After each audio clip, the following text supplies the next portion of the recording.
Hello, and welcome to yet another A Star to Steer Her By, your favorite Star Trek podcast where we're doing a full rewatch of the whole goddamn thing. Wow.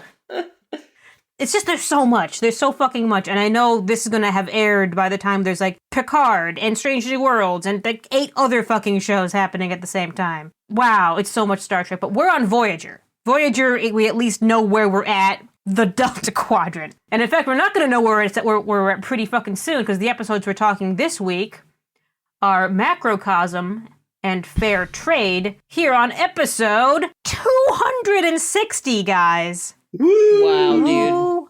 Who? So after all those episodes, you must know that this is Ames. This is Caitlin. Jake! But is this Chris? Batman. If Who it's else not, could it maybe, be? What else could it be? A Cylon? I don't know. A macroorganism? Dressed in a Chris suit? Macro orgasm. I just Heyo. wanted to be weird. But Jake Success. beat me to it. We're all weird here.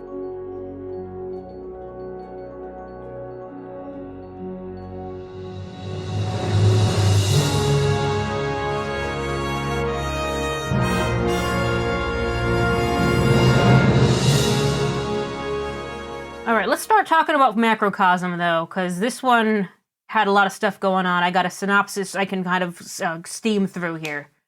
Steam it all along.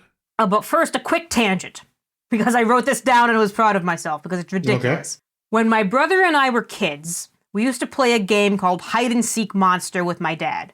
And the gist of it was my father would go hide. It would almost always be in the coats because he could fit behind the coats. We'd find him, but he'd be a monster. So we'd have to run away while he chased us. Yeah. Oh. And that's the episode Macrocosm. Yeah. It's just a lot of playing hide and seek, but what you find is monsters. But really, here's the actual synopsis. No, I think that was a very good it. synopsis. The doctor also explains how the monster works. There's your episode. The other synopsis is that Janeway really wanted to cosplay as Wrigley from Aliens this week. Alien this week. Catherine Ellen Or did I say Ripley, Wrigley? Ridley. Whatever. Wrigley Field. But really, here's the actual synopsis, Yes. just to get it out of the way, check it off the list, so people don't just think about coat racks. Check it off. So after doing a diplomacy with the Tac, who are absolute assholes, dicks, Janeway and Neelix return to the Voyager to find it adrift, and the crew is missing somewhere, hiding behind the coats. So after a long period of skulking around and avoiding intruders, we lose Neelix somehow, and that happens, and we never find him again. Darn. And I wonder, for the first, literally half hour of the episode, are any of the other characters in the show going to show up?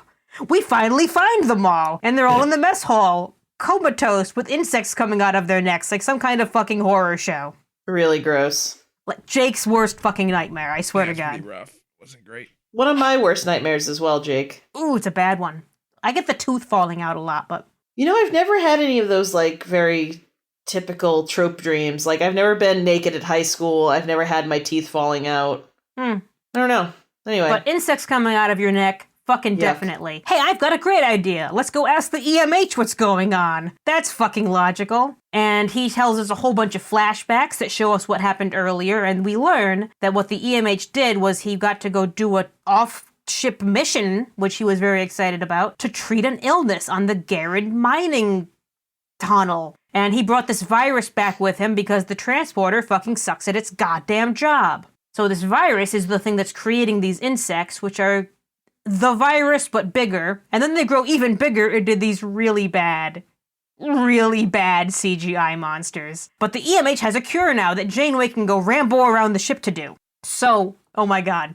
We lure the virus into the holodeck with the promise of all these tasty holo people. And the best scene in all of Star Trek occurs, in which everyone at the Paxo Resort gets attacked by monsters, and I really loved it. At which point I turned to Chris and said, wow, it's good to know how Janeway plays The Sims 4. Just drowning the Sims over and over again. I named them all Tuvix. Hey! Then he comes back as a ghost. Oh no. Anyway, even though the Tac, who are still being absolute assholes, are trying to destroy Voyager now because they know it's contaminated with this virus, Janeway explodes a whole bunch of those bad CGI monsters, and the rest of the crew is saved off screen. So let's play some jazz music. The end. And we still never Real see smooth Neelix jazz. again. That was very 90s elevator. The smoothest jazz. No friction coefficient whatsoever. You fucking nerd. It's like one of the smartest jokes we ever had on this show. Yeah, you used the word coefficient. Jesus Christ. Yeah, I kind of hated everything about this episode. I loved the Paxaw people getting attacked. Oh yeah, that was fine. But really, I think my biggest issue here is the way that the story unfolded and the way that they chose to tell the story. Oh, you mean the same way they did it in Genesis and also in, I want to say, Timescape? Not just yeah, it's basically the same as Genesis, but even worse for some reason. Like the fact that, the worst thing to me is Janeway and Neelix arrive on the ship to find nobody. Mm-hmm. Why aren't they like, maybe we should go check and see if the doctor's online, because maybe he can tell us what's up. That should be that should have been step one. Fucking one. You have a basically invincible crew member who can survive many things. Suitor? Oh. Yeah. Every time I make myself sad. Yeah, and then, and that was fine. And then, she gets to talk to the doctor. I think she only went because she got stung by one of the insects. Yeah, she's like, I'll go treat myself in sickbay. Oh, right, that's right. We have a fucking doctor that's a robot. That's magic, yeah. I was also just like, where the fuck is the crew? Like, right? I get that a lot of them were in the mess hall, but you have like 120. People. Yeah. Well, I think they started with like 140. Let's assume they're down to like between 120 and 130 by now. Fair. Like, they're not all in there. They're not all in their quarters. Like, there should at least... I know they wanted there to be like this slow reveal, but you just unfortunately broke suspension of disbelief by not finding even like one person fucking in the hall for them to be like, what the hell, you know? Or have them somewhere where it's a little more logical that you can think, oh yeah, 120 people would totally be there. Because, you know, there's like 20 to 30 in the mess hall and the rest are supposed to be in cargo bays. That doesn't make a ton of sense. Didn't they say that the macros were like herding them into a space? I feel like they wibbly wobbly it away. There was a throwaway line wherein they were like, oh, it seems like evolutionarily they want them to like be pushed towards like a single centralized area. I had missed that, but to be frank, it's still not a good reason. What I would have preferred is if a whole ton of them, like literally 100 of them, are in like the transporter buffer. Something. So that it explains why they're not there and why if you find a couple of them, you can figure it out. Yeah, so that was annoying. I wasn't like it wanted, as you sort of said, like it was alien for 10 minutes and that was dull. Yeah. Like it wanted to be really tense and this and that, and I wish they'd found a way to do it because Mulgrew cosplaying Ripley's a great idea. Oh, but she looked great. They didn't really. She got great arms. Yeah, I mean, she looked great, but I didn't feel any sort of tension. Anything. Yeah, there was no tension whatsoever. No real interest. Like I perked up when, to me, the best part was like the doctor's story, just because getting to see him be all pleased on an away mission was fun. But then it goes from. I liked that, but I didn't like. It clashed. Yeah, and I don't know, the fact that the story of the episode, which is what that basically was told in flashback. Yeah, was kind of a letdown. Yeah, well, it's also like too. Your attempt to do Alien just comes to a screeching halt. Yeah. To do this other thing, and then it's a third thing by the end, you know? Now, it would have been a direct ripoff of Genesis if they had done it this way, but it would have still been better, I think, if the episode had opened on the ship and the distress call and the doctor's away mission, and then cut to Neelix and Janeway returning. But that is beat for beat, literally exactly what happens in Genesis. Yeah, and I do like, because I think I want to say it was Timescape when Picard and a couple of our other friends return to the ship to find it frozen in space. And they have to figure out what happened. And they figure it out without having to do a flashback. They figure it out themselves. Yeah. They could have done this episode one of two ways, and instead they decided to do it three ways at once. Yep. I will say, I think what you could do, you could still have the Rambo Ripley moment. Ooh, right? I like that. With even doing, even if you told it in a better order. Yeah. Yeah.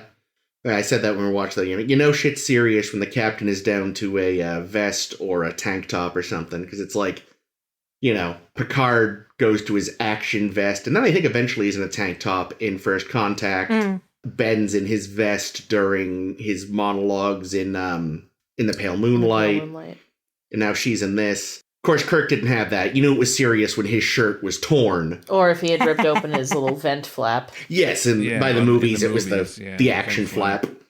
Because by then he had moobs and no one wanted to see them. Oh. Yeah. Oh, speaking of First Contact, I think I said the other week during... Sorry, I was really expecting you to say, speaking of moobs. But yes, First Contact. No, speaking of First Contact, apparently this is the first episode we get after First Contact and DS9 has changed their uniforms over. Now, obviously, Voyager's going to stay in these uniforms because they're not getting, the new ones from the Quartermaster or anything, but that was just a detail I read, just to place us in the general timeline. Well, see, now her getting into her action tank top is even more appropriate. It's because they've now established in First Contact, shit's real in a tank top. Yeah. Who's more jacked, her or swinging Picard? I can't remember. I want to see them do an arm wrestle. I want Q to walk up from behind Picard and give him a kiss on the cheek for luck beforehand. Aww. And then sit behind him distractingly with his cleavage. Which he obviously has. Huh? Is that from something? No, that's just like... Actually, it's kind of Casino Royale. Okay, that's fair, but it's also just like... A trope, yeah. A casino trope. Oh, you didn't mention during the synopsis that we also end up getting attacked by the TikToks. Oh, yeah. I kind of mentioned, but I also... I think that was just adding attention. It was such a non-thing and really an inconvenience that it... It's funny, going into this, I didn't remember this episode at all, but I vaguely... I remembered, eventually we're going to get to an episode where Janeway nearly causes, an incident because of her body language or something. And it's these assholes. Yeah, and that was kind of an in-joke, because that's how Janeway normally stands, and they were like, let's bring that up as a way to, poke fun at Janeway a little. Another one of those stupid aliens. I know we had an alien not entirely unlike this in DS9, where they have that inexplicable, that weird nose thing down the middle of their face that bisects their mouth. And it's like, there is no sane evolutionary process that would cause that. However, much less cause it twice. There's a great explanation for their shitty hair, which I have to assume is, we've still got these Kazon wigs kicking around. They've been... This episode and in the next episode, there's a bunch of kitbashed aliens. Like, in the next episode, there's, some alien with Borda ears, which was... Oh, I didn't notice that. Yeah. What did you say? I thought one of them vaguely looked like a modified Nausicaan. Oh, see, I swear to God, I saw the top of the Tosk head somewhere. Oh, maybe. Oh, shit. I didn't notice that. Yeah, I think the mining aliens in this one had Tosk. Yeah, that's the one. Heads. Yes, actually, that would make sense. Alligator head. Yeah, so it's I don't know if DS9 was on summer vacation and the Voyager makeup people just got to raid their makeup room and steal all their prosthetics for these couple of weeks, but yeah. Yeah, but speaking of the tac, so there are a species that speaks with a lot of body language involved. They're space Italians. Which looked goofy as fuck, but I'm also a little surprised we don't see it more. I mean, it's a great idea. I just wish the gestures had been less fucking comical. Yeah, it's like it was. Yeah, they looked like they were joke. Doing the fucking robot in slow motion. There was nothing. Yeah, which honestly, wouldn't have been a problem if they didn't then reappear threatening to murder everyone. Yeah, threatening to murder everyone while it looks like you're doing the fucking sun salutation in yoga. Yeah, if you know you're gonna do it as very offended by downward dog. Who isn't? But if you know they're gonna reappear in Act 3 as a threat, maybe have their gestures be less goofy. And again, I get it. They're an alien race. It's not goofy to them. But you're making television for humans on Earth. Fucking stop it. You're doing it for on Earth. Yeah, it's a joke, and it's a lazy twist on a trope of the diplomatic meeting went wrong because you mispronounced something in this like how many times did Picard have that? We did that incident? with Chakotay recently when he did something that someone was offended by. Yeah, everything very he does. classic when you're meeting the aliens that you got to keep to their thing and or you strip naked because that seems to work. That does. That also works. Chakotay, you're just taking that right out of the book of Chakotay, aren't you? Book of Chakotay. Couple interesting Neelix bits, I thought. So obviously, Janeway appoints him ambassador. Yep. Space. All of space. All of space, which is That's nice. good. I liked when he disappeared and never returned for the rest of the episode. That was my favorite Neelix bit. We always do say. Go ahead. Okay. No, we always do say that the ship does need an ambassador. Why don't we ever have someone whose job is diplomacy and nothing else? Now we can make Kess the Jag. Yeah, and as long as he doesn't do anything crazy like get a couple of people killed and start doing drug dealing deals, narcotics. he'll be good ambassador. It was kind of like, it's like, wow, way to set that up like one episode before it's relevant. Yeah. But also, I know we are not there yet, but it also kind of like makes the whole crux of the next episode fucking stupid.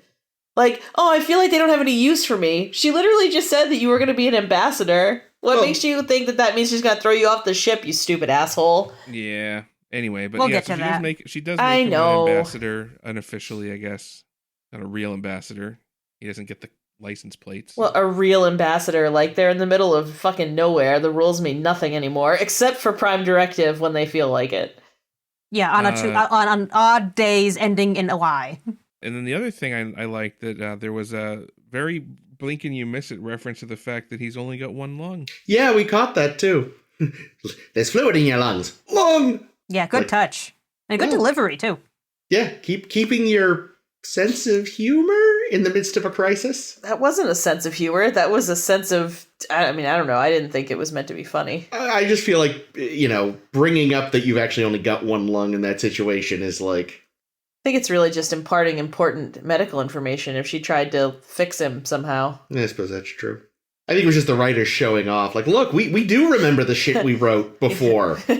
Take that, other Star Treks. We're serialized now. Yeah. Watching a fucking children's cartoon the other day that referenced something from an earlier episode. I thought, wow, this has as much continuity as Voyager now. What was Sad. it? Oh, Phineas and Ferb? Yeah.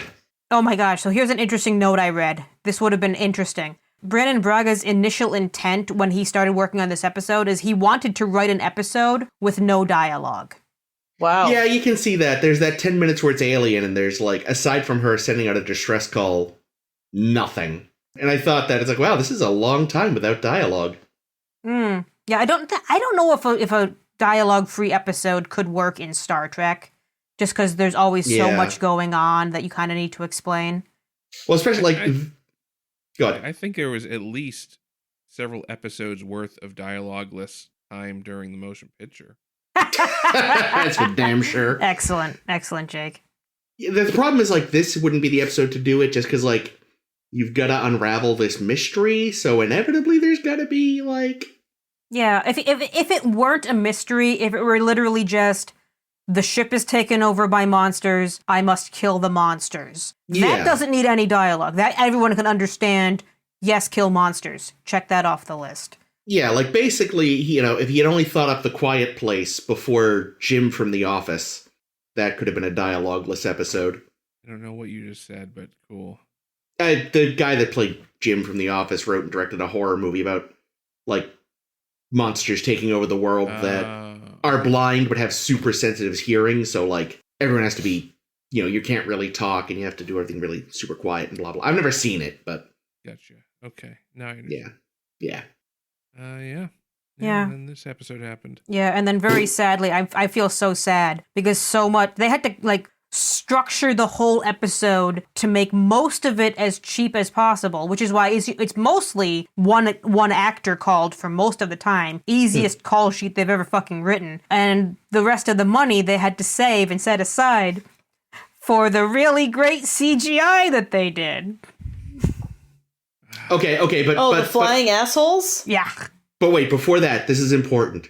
who did the catering this time? I was going to ask, since call sheets came up. So yes, catering out of the way, or rather, since we don't know, we were talking about CG buttholes. Bad. They looked... I don't know how they would have looked at the time, because people wouldn't know better. And they just be like, yeah, that's right. That's a thing. I think it's one of those things where, like, even at the time, we're like, this ain't great, but also we don't have anything better for fuck. Even movies at that point didn't look much better than that. I'm just imagining how, like, amazing I thought Final Fantasy VII's graphics looked when it was first released, and they certainly did not.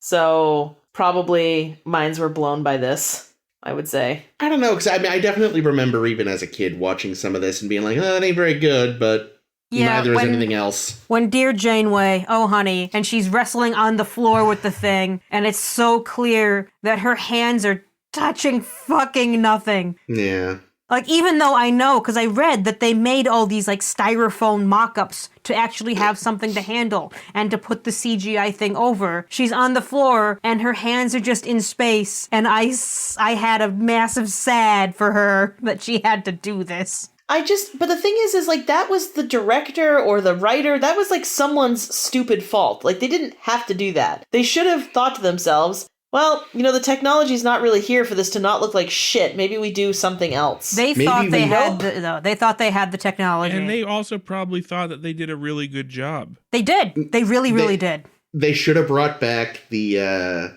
vomit piles that killed Kirk's brother. Greg? Or the Horda. Or that. No, Tim. What was his name? You declared him Tim Kirk? Yeah, you did. But what's his actual name? George. Oh, yeah. Well, that's his dad's name. It's also his brother's name. No, it's surely not. George Jr. His boy Elroy. His boy Yeah, the brother has a different name. I don't remember what it was. One thing I will say had a not terrible effect was I know that they filled those styrofoam mock-ups with goo and explosives, so when she had to shoot them, and then it just gets goo everywhere, and I thought that was fun. Egon, your mucus. Yeah. Overall, like, I liked Janeway running around being Rambo. The idea was fine. I think, like you guys say, though, I think the execution and the way that they structured the story could have used a whole bunch of work. Yeah. I mean, I think the worst thing I can say about this is that just unfortunately, like, when the time comes for us to pick tops and bottoms from this season, I will likely be looking over the episode list and going like, oh yeah, that one. Like, it's not even like I'm going to remember it for being awful. It's just beige, the episode. Yeah, it's a hard meh. The CGI makes it pretty rough, but I do think the Paxall Resort kicks it up a couple rungs. That's fair. Because that was fucking excellent. Just a whole bunch of pretty people in bikinis screaming in terror. You've got me. You figured out my sweet spot. Pretty. I mean, let's be honest. The cornerstone of so much horror in like films is just watch pretty people get murdered because, the rest of us go like, yeah, fuck you. The rest of us. Oh, honey. Speaking of pretty people getting murdered, do you want to start talking fair trade? Let's. All right, so we're gonna mortar. There's been another mortar in fair trade. Here we go. And lots of plasma. Where the fuck that is. Neelix is more underfoot than usual when Janeway calls him to the bridge. And he says, this here is the Necrit Expanse that the Voyager has just come upon. Let's go visit this trade outpost that I know about that's run by this dickhole Barat. And after we turn down a whole bunch of drug dealers who really want to sell us lots of drugs. So much. We meet up with Wixaban, a Talaxian friend of Neelix's, and we learn that Neelix has been particularly underfoot this episode because after 2 years of flying away from where we found him, we've finally come upon the edge of the stuff he's familiar with in the Delta Quadrant, and he's worried that he's about to be rendered obsolete. So Wix says, how about I get you a map of this expanse so you can be useful and Janeway can want to keep you around? And Neelix is too blinded by the potential for being useful to notice that this is some shady fucking dealings that Wix is getting him into. In fact, Wix needs to go straight up shoot some drug dealer, Sutak, when the deal goes bad, like it was bound to go. Whoopsie! Whoopsie! So Neelix keeps all of this to himself when Janeway and Tuvok start questioning everybody about this murder thing. And they let fucking Paris and Chakotay get totally thrown under the bus for this. And Wix promises to Neelix that we can still make this plan work. This can still go good if you get us some warp plasma from the Voyager to give to these assholes in the Kolati drug ring. This is going to go well. But after he has a couple chats, he had talked with Paris earlier, he chats with our new best Vulcan friend Vorik. Neelix has a change of heart and a change of lung, and he can't go through with it. So he comes up with a new plan. Let's sell out the Kolati in exchange for not having to go to cryo prison. So we exchange a meeting with their leader, Tosin, and say, "Ha, you're foiled! And don't shoot, because this warp plasma is leaking all over the place, and we'll all die! I have nothing to live for anyway, and I'm gonna take you down with me! Ha ha ha ha!" And Wix is like, "Oh god, I didn't agree to that." But somehow that wasn't a ruse. I was expecting that to be a ruse, but nope, when Tosin does shoot, there's a big, really bad CGI explosion, and Neelix barely survives any of this. Holy shit, Neelix. Yeah, Neelix needs to study up on like the Corbomite maneuver. Because you don't actually give a fucking death machine to somebody. No. I mean, the ramifications there were just like, Neelix, are you okay? You're not okay. But anyway, he wakes up in sickbay, perfectly okay! And Janeway has a, "I'm not mad, just disappointed, and also really fucking mad." Okay, no, he was mad. Yeah.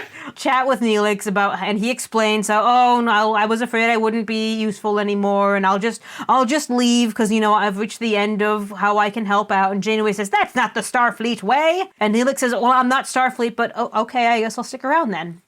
Best friends forever. The end. Wee. Should spend the rest of the trip in the brig though. No, he has to scrub Chakotay's poop chute. Yeah, really. He's gotta use his personal toothbrush to clean something especially disgusting.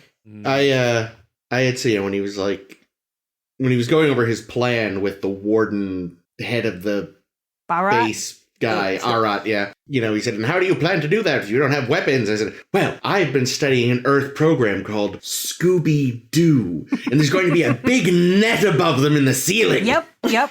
Which honestly, I kind of wish they'd done. That would have been hysterical.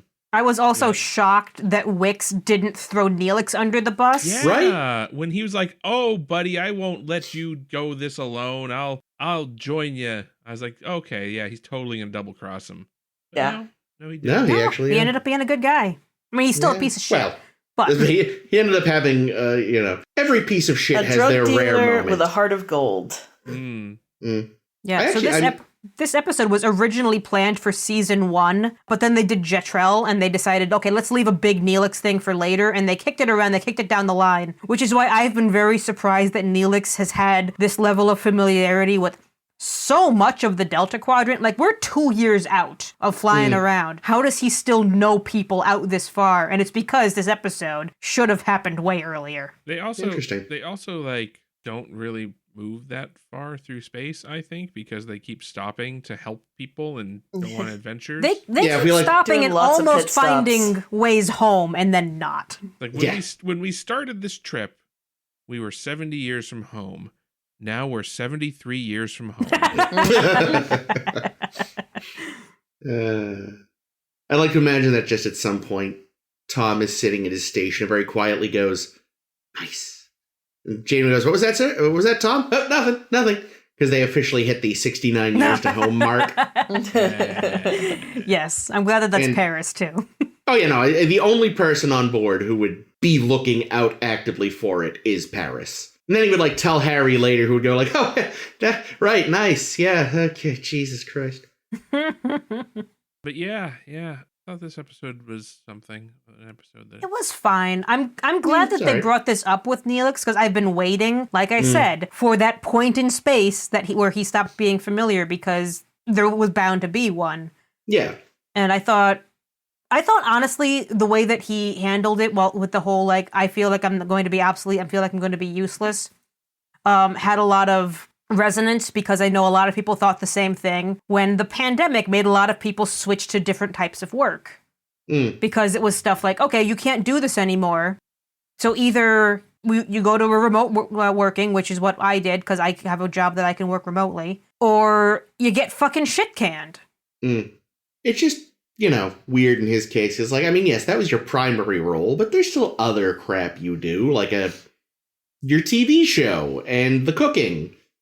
And, Oh yeah, his TV show changed titles too, I noticed last episode. Oh, yeah, it used to be A Briefing with Neelix, and now it's something else. Good Morning, Voyager.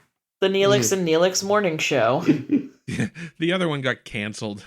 It didn't get canceled. They just ditched Neelix and got James Corden. Knowing, actually, that apparently it was still going in the background this whole time, was Tuvix doing it during the, period he was around? Oh, I bet it was so much better. Yeah, way better.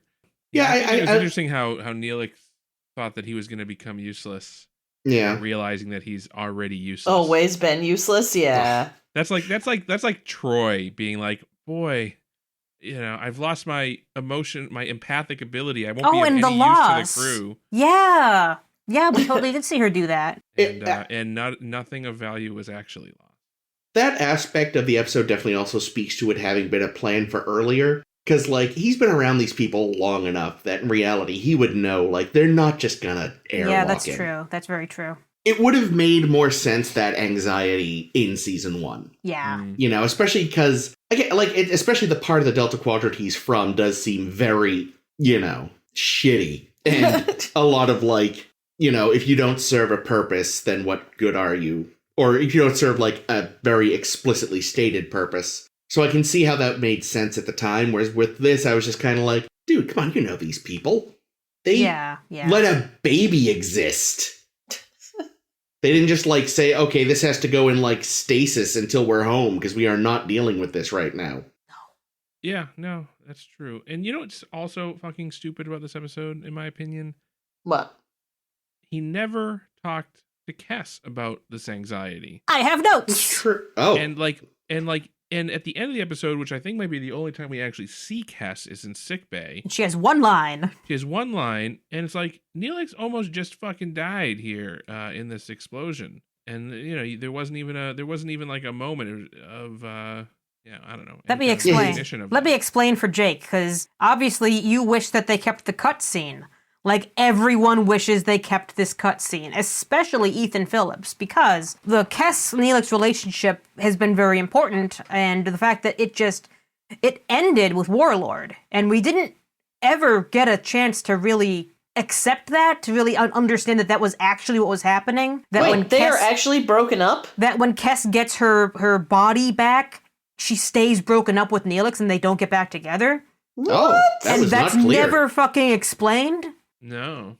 In this episode, they actually had a scene. I've got the transcript over here. It's only a couple lines long, and I feel like it could have been a whole fucking 10-minute scene. But the lines would have been, Interior Science Lab. Kes is doing inventory on a carton of supplies when Neelix enters. She glances at him, uncertain of what is to come. She has no way of knowing that he believes this is the last time he will ever see her. 'Cause he thinks he's gonna blow up in a plasma thing. Yeah. Jesus, Neelix. Kes. Hello, Neelix. Neelix. Kes, I wanted to clear the air between us. It's very apparent that our relationship has been changing, that we aren't as close as in the way we once were. I know, we seem to have drifted apart. Maybe it's for the best, but I wanted you to know, you've always been the finest friend anyone could have, and I'll always cherish that. Neelix, you sound as though you're saying goodbye. We'll always be friends, won't we? Of course, always. Kes moves to him and gives him a quick kiss on the cheek. Friendship only, nothing sensual. Neelix stands like a rock and then smiles sadly at her and exits. Kes looks after him a bit puzzled. And that scene got cut for time, even though it was all of a 20-second fucking scene. Yeah, I knew they eventually broke up, but I didn't realize it was never made. You never realized it happened already. Yeah. That is. I was still waiting for it. I mean, I kind of assumed that was just moved in on that yet. Oh shit. That's the thing. We did still get his heart-to-heart with Tom. Ugh. Yeah, but that was annoying. Let's be the most didactic fucking scene. It's because I didn't tell the truth, and then this episode became just a big, long, why it's important to tell the truth morality story. If I could only have one, give me the Kes one, please. Yeah, and also because I think it would have been very meaningful to see that Neelix thinks he's going to have to leave the ship, and he's not going to bring Kes with him, even though before, whenever they thought they'd have to leave the ship, they assumed they'd go together. Yeah. Like, he with the fact that he actually thought in that scene, this is the last I'm going to see Kes, I'm going to say goodbye to Kes and make her feel like, this has been a meaningful friendship and have a great fucking rest of your very short fucking life. That would have been a very meaningful scene. Yeah. And the fact that they never have a scene like that where they address that they're broken up. Seriously. I'm Waste. sitting here with this information, like, really upset about it, actually. Yeah, tell me more. Like, just because, like, first of all, I assumed that, once Dickbag was out of her body, that things would go back to normal for them. I didn't realize that was a real them actually breaking up thing. And as much as I bitched a lot about Neelix and her relationship, like, now that it's over, I'm, like, actually kind of bummed. I don't know. I've said before, like, I definitely believe them as friends, but not as a couple. And I just would have liked the official change to have been explicit just for the sake of, decent storytelling. Yeah, normally this show, like, tells us when there's exposition that you need to know. It loves telling. God, it loves telling. Except apparently for when it's, something that's actually sort of important. Yeah, like your character's full-on development. Yeah, Jesus. Fuck. Ugh. Yeah. That's real. I'm so annoyed right now.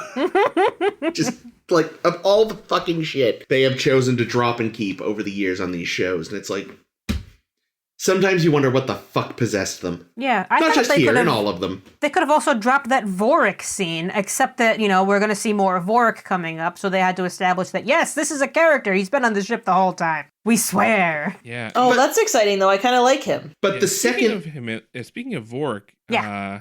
he was in Lower Decks. He was in the Sorik. episode Lower Decks. And I think someone jokes somewhere that Vorik and Sorik are brothers. Twins? Mm. Oh, it's a different character in Lower It's a Decks? different character. Oh. Jesus. Of course, in Lower Decks, yeah. I bet it's I the thought it same... was it's the same actor. Mm-hmm.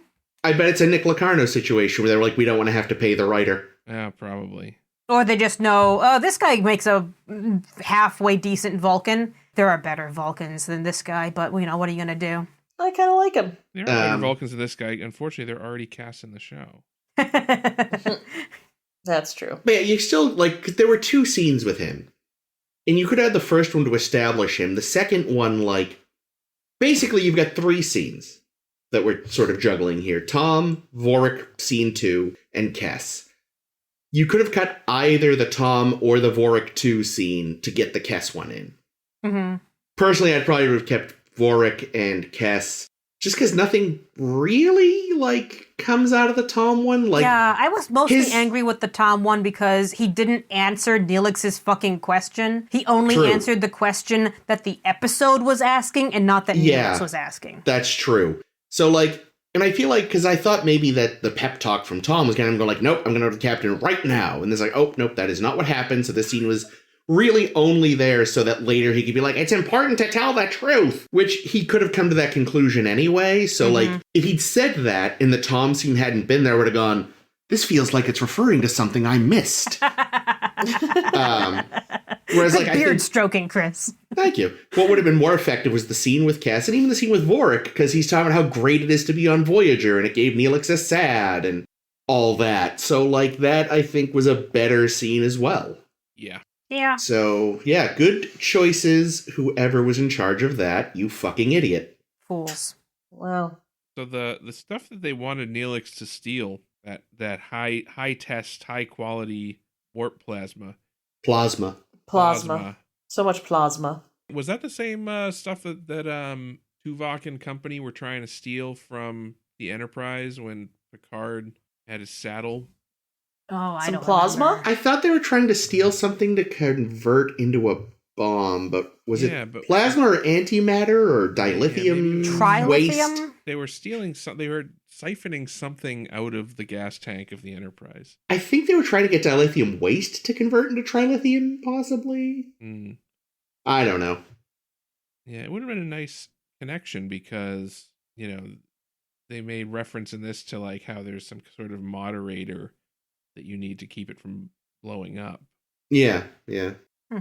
I do want to know, though, why the hell Ethan Phillips kept saying plasma. Well, they were all doing it. It wasn't just him, I feel like. I'm gonna say it's the universal translator. There we go. Yeah, I'm When not going to in say doubt. that. I'm going to say because it's a bunch of actors who, for some reason, don't know how to fucking say plasma. Mm.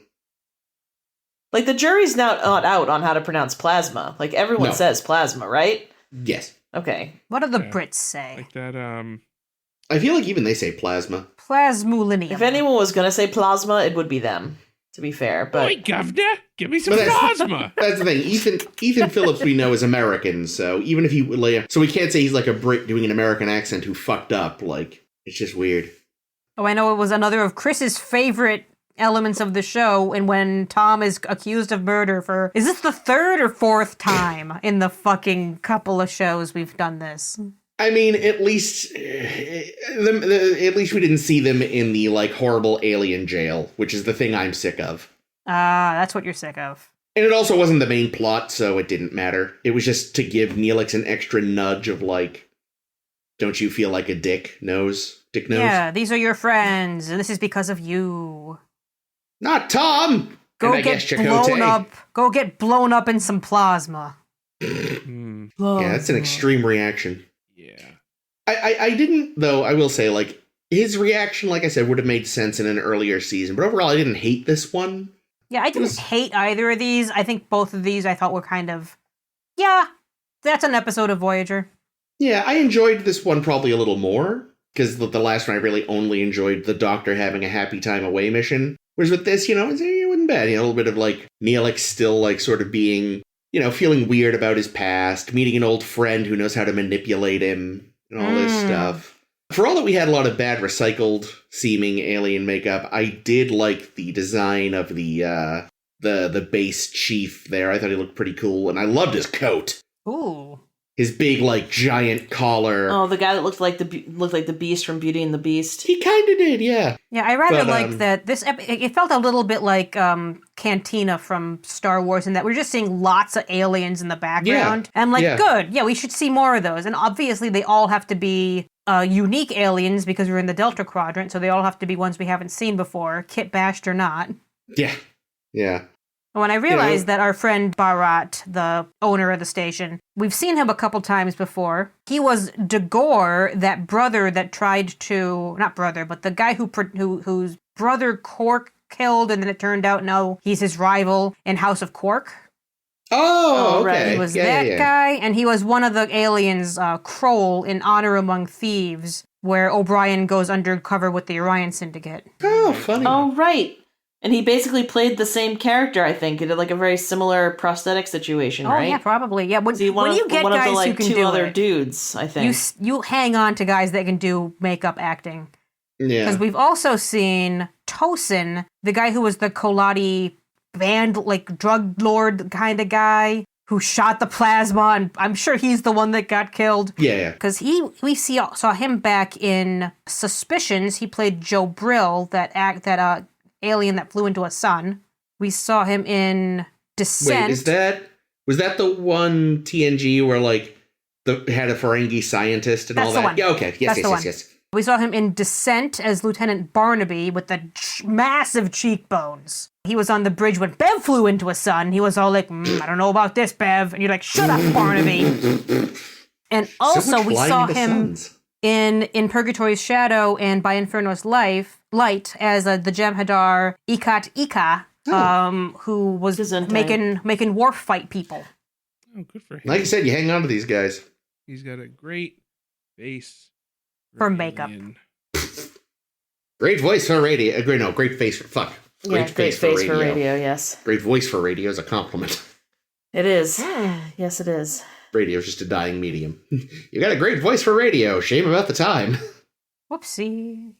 I have no segue into our activity today. Trying to think of one, but I got go nothing. back. Remember how I fucking loved all the Paxos holograms getting destroyed when that was my favorite new thing? Today we're talking about artificial life forms in Trek, and boy, there's a lot of them. Because I didn't realize when I created this little activity how many people I'd have to choose from.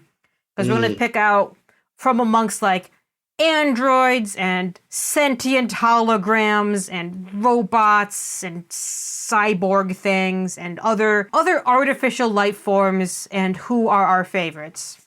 All right, well, I had a hard time with this one because, like, I could think of a lot, but not loads. And I was like, yeah, them or them or them. So I'm going to rattle off my 3. Gotta go with Professor Moriarty. Nice. Because, you know, one of the best holodeck accidents. Plus, he's going to stuff Pulaski with crumpets. Yes. Which always makes me excited sexually. I forgot to look up the episode title, but Replicant O'Brien. Oh, that's a good choice. Yeah. Oh, I just watched that one. The one where, like, Keiko's like, I made your favorite dinner. And he's like, fuck you. You're trying to poison me. Yeah. Because it's like, oh, man, even fake O'Brien's... Whispers, thank you. Even fake O'Briens have to suffer, and he does it well. Oh, he does it a lot. He suffers so much, he is indistinguishable from the real one. That's a good choice. Brian. Thank you. And maybe this was a little obvious, but fuck it. I know, honestly, still, some of his best stuff is still ahead of him, but the EMH. Aha, that's a good choice, too. Oh, I didn't even think about choosing the EMH. Because he's just, he's great. He's fun. He develops. It's interesting, again, to see, like, as opposed to Data, who kind of always wants to be a real boy. At first, he's just like, I'm a fucking program. What? But he's been kept on and is like, well, maybe I can do more stuff. And, and again, I'm slightly cheating because I know that I'm thinking of things we haven't gotten to, but fuck it. You're not cheating. I told you yesterday, if you want to pick people in the future, go for it. No, I know, but I was trying to limit myself, and I eventually just went, fuck it. I'm cheating myself, Ames. Oh, Chris made his own rules. The worst kind of cheating. I did. Chris made his own rules and then broke them. Promptly. Good job. Speaking of making your own rules and breaking them, yeah, because I was also considering some critters that we're going to see in future Treks. So here's my huge shout out to all the Rios holograms. Oh, yes. As my biggest honorable mention, just because I adore them just so fucking much. But yeah, I have 4 on my list. I'm gonna swap right now. I've been staring at these 2 for a whole day. So my just getting edged off the list is gonna be Juliana Tainer, Data's mom. I considered her. Yeah, she's a good one. Oh, Data's mom. Yeah. Yeah, the one that didn't know she was a robot. Yeah, because that's such a nice story, and I think part of me wanting to why I have to kind of exclude her is because I'm most like her in Jake's fanfic. Which you should listen to. It's going to be it's up on our Tumblr. It's up, past episode in our 10 forwards. Just because Jake did such a great job with Juliana Tainer that she's great, but she's not on my list. My actual list is going to consist of instead of Moriarty, Countess Regina. Because I just enjoy that she is an artificial life form created by an artificial life form. Yeah, and I think the boxes within boxes, is she as sentient as Moriarty? Is she becoming as sentient as Moriarty? And in the end, they're both in a box. Cool. Yeah, and she totally accepts, even though she was entirely created. She totally accepts what she is. Yeah, and that's really cool. You'll recognize this from when we were talking about TOS for the last couple of weeks. Gotta give my shout out to Ruck. I knew you would. Ruck's on my list. Of course he's on my list. Duh. If you hadn't, I would have accused you of being a pod person. Or some kind of artificial intelligence thing. Yeah, I'm on my own list because I'm an artificial life form. Knew it. But like Chris, I'm also going the very obvious route with my super fave, Data. For all the obvious reasons, for how he develops, for how he accepts what it means to be an android, and how he gets to be the one to define what it means to be an android, and how over the course of seasons he comes to learn that. I like him a lot. That's fair. Who's next? Me, because otherwise I'm going to forget what I was going to say. Go for it. Obviously, Data. Yeah. Get on that Data train. Yep. Choo-choo. She'd like to. She would like to. Yeah. Obviously, also the EMH. Yay! And you just told us a second ago you hadn't considered the EMH. I hadn't, as I had no list. I had no list coming into this, because all I could think of was, I could say the exocomps, but I fucking hate those. And I don't hate them, I just don't care for them, I guess is what I don't mean I actually hate them.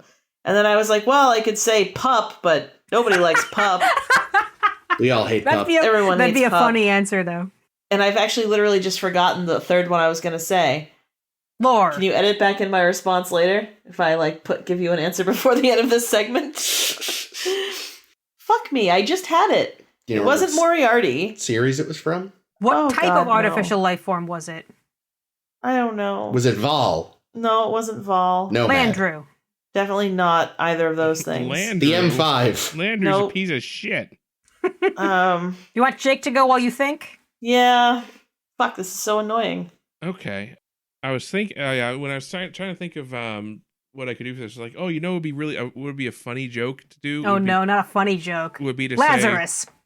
say Jean-Luc Picard. Hey, spoilers. But then I realized that I actually hate Picard. That is the robot version of Picard. Oh, That's right. I was gonna say Picard's artificial heart and forgot to. No. Actually, I don't hate new Picard. I just my favorite Picard is flesh and bone Picard. with artificial heart. With artificial heart, true. Because nobody likes real heart bitch Picard in the blue uniform. Anyway, so yeah, it's funny. Two of mine have already been mentioned. Moriarty. Yeah, that's a good choice. For reasons, obviously. He's a good one. Barely edging out Vic Fontaine. Good. Oh, that was it! Thank you!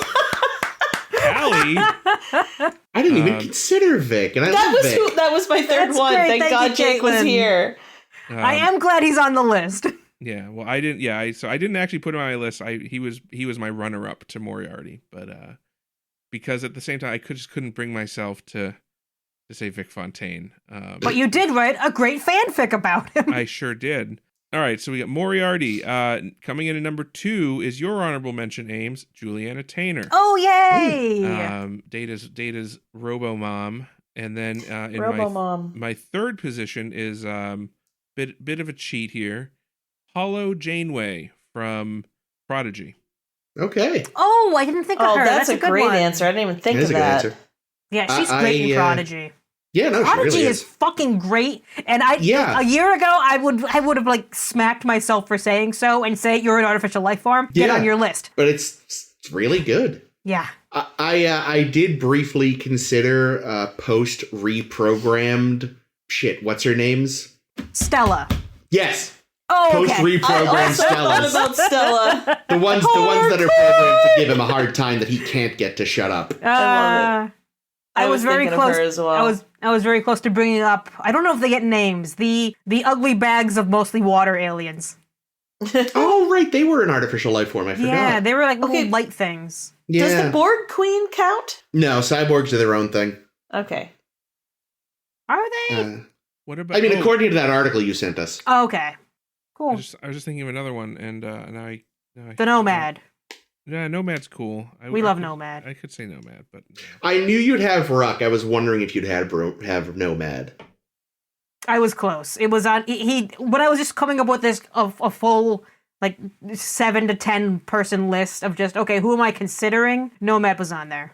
That was the thing. I was like, is Ames just gonna reuse her answers from a couple of weeks ago? I could have. It came very close. I'd say Robo Elia from Motion Picture. Oh yeah. Oh right, She's pretty badass. She's pretty cool. Except since she's the robot copy, her vow of chastity is not on record. So only the real ones. Oh. I guess we could have even said Voyager itself if we wanted. Mm-hmm. That's true. Yeah. What about the? No, I guess it's not artificial life. Never mind. What? I was gonna say the probe, but the probe's not an whale artificial probe? life form. It's just a probe. We don't know. It could. Yeah, we don't have enough information to know if it. Actually, there was a novel that was a follow-up that it seemed to have a certain amount of AI. Okay. How much was a little vague. How many whales are shoved in that thing? What about the Dreadnought? What Dreadnought? The Dreadnought. Oh yeah, Oh. Balana's ship. Oh yeah. Would that have counted? Sort of, because if it's AI. It had I think it's a program though, because But then so it makes me wonder Data, so is if Moriarty. it makes me wonder if the Enterprise is kind of an AI. Because remember we've used it to it had a sassy personality one day, and Oh yeah, because it got reprogrammed. Yeah. Oh, Yeah, I but I would think it's say because it's a in the same program. vein that Redacted from Discovery definitely is. Oh yeah, definitely. And that I hate so But much. I don't know who you're talking about. You just don't want to say it for spoiler reasons? Oh, Yeah, yes. I suppose so. But yeah, there's that like very fine line, but when is it an AI and when is it sentient, sort of, or when is it a really advanced chatbot versus an AI? And I think the Dreadnought straddles that line of like, I don't think it's quite clever enough to be an AI yet. Yeah, I think it's mostly doing what B'Elanna programmed it, not because it's making its own decisions. Yeah. Like the Enterprise computer. Yeah. Majel. Yeah.